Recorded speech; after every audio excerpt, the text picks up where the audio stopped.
J'ai souhaité me présenter aux élections législatives de 2024 dans la 5e circonscription de Seine-et-Marne. Je n'ai pas pu pour une faute de temps. Le budget, je pouvais investir du budget personnel afin d'investir dans ma campagne, mais je n'ai pas pu parce que les délais sont courts. Vous le savez très bien, ça a été annoncé lundi, la dissolution de l'Assemblée.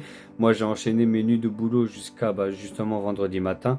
Je n'ai pas pu aller jusqu'à la préfecture tout en essayant d'avoir un mandataire financier ainsi qu'un remplaçant pour justement mener cette campagne à bien. Alors voyez-vous, je ne regrette pas de ne pas participer à ces élections législatives parce que c'est vrai que ça aurait pu être une source d'expérience et de connaissances, mais en prenant du recul, eh bien, je me rends compte que ça pourra me permettre de mieux m'adapter à la situation actuelle ainsi que celle qui est à venir et pourquoi pas, par la même occasion, de mieux préparer mes fonds personnels de campagne parce que oui, je ne suis pas parrainé, personne ne me soutient, je n'ai pas de banquier ni de PDG qui paye ma campagne.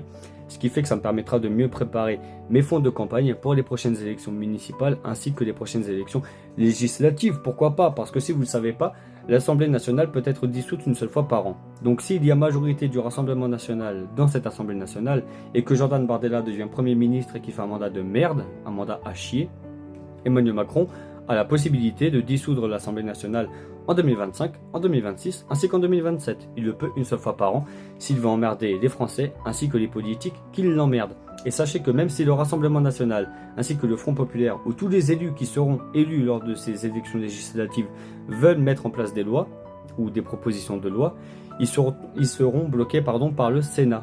Il y a 348 sénateurs au sein de la haute cour qui peuvent justement ne pas voter en faveur des propositions de loi ou des lois qui sont votées par l'Assemblée nationale.